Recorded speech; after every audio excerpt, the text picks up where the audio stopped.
Assalamualaikum warahmatullahi wabarakatuh. Perkenalkan, nama saya Muhammad Faisal Arif Wistio dengan NIM 2303060094 dari saya berasal dari Peternakan B Fakultas Pertanian Universitas Sumatera Utara. Di sini saya akan membuat video tugas anatomi dan fisiologi ternak yang dibimbing oleh Ibu Tati Vidiana Sari SPT MP dengan menggunakan preparat yaitu bebek atau Anas plantirincos. Nah, di sini saya akan menjelaskan sistem eksternal pada bebek. Yang pertama, kepala atau caput. Dan yang kedua, bagian leher atau kolum. Dan yang ketiga ada kroncus atau bagian badan. Dan yang keempat ada eksternitas anterior atau bagian sayap.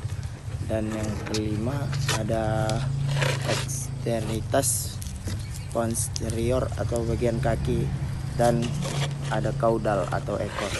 Dan selanjutnya kita masuk kepada bagian kepala atau caput. Caput terdapat paruh atau rostum yang terdiri dari maksila dan mandigula. Maksila adalah paruh bagian atas dan mandigula adalah paruh bagian bawah. Dan selanjutnya ada pada bagian hidung atau nos anterior, lalu sera atau pangkal paruh. Lalu ada bagian mata atau organum pissus.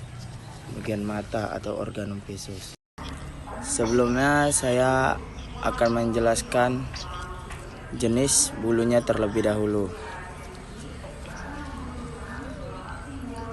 Menurut susunan anatomis, jenis bulu dapat dibedakan menjadi 3.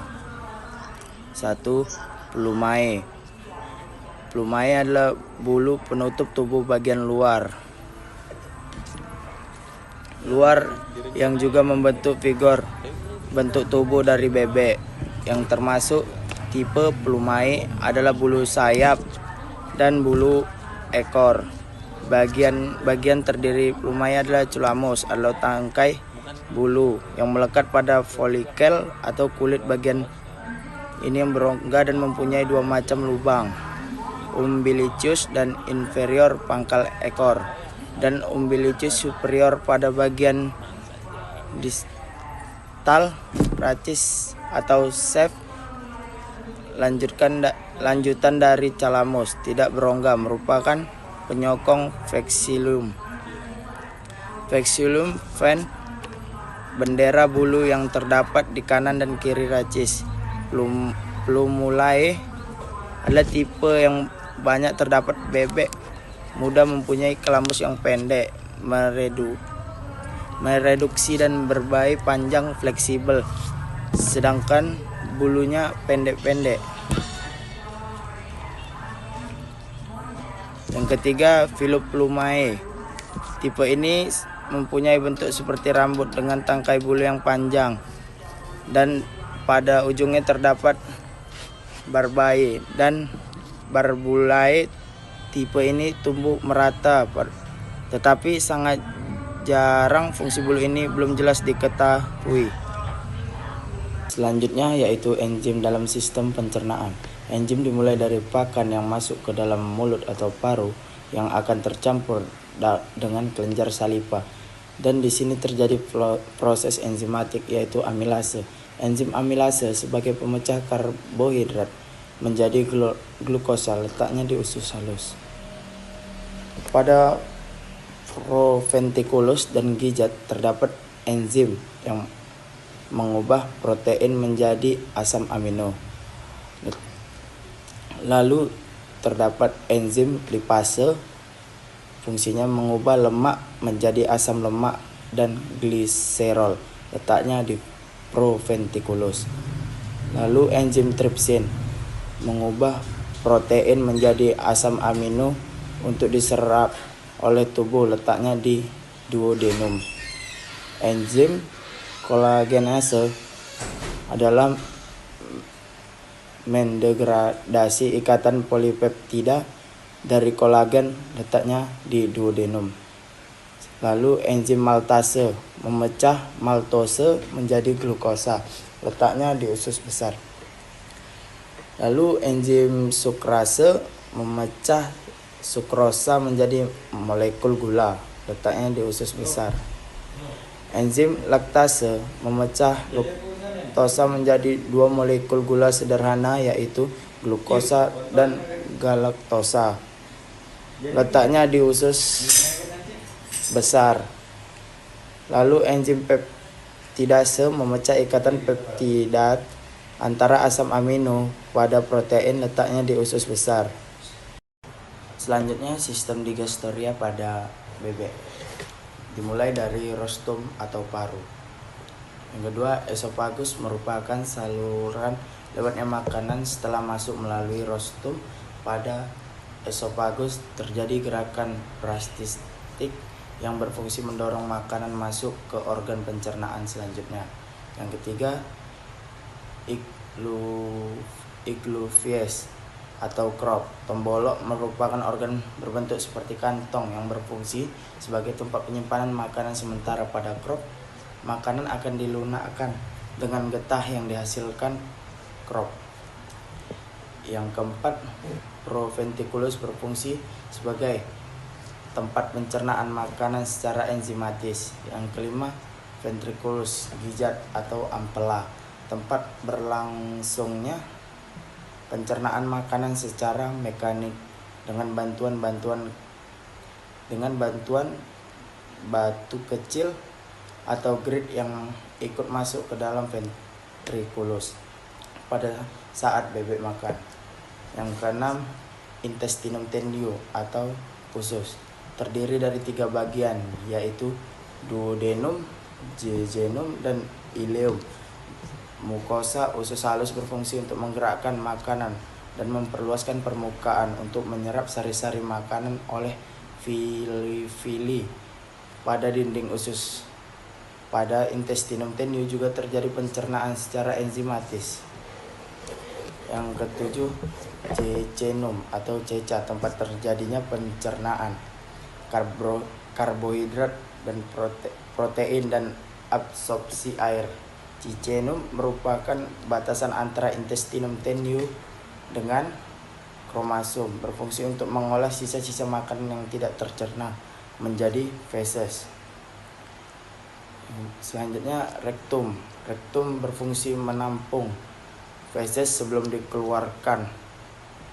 Yang terakhir, kloaka, organ pencernaan akhir yang berfungsi untuk menjalan keluarkan feses. Selanjutnya, sistem pernapasan. Yang pertama, neres atau organ pernapasan unggas, atau yang sering disebut juga dengan lubang hidung.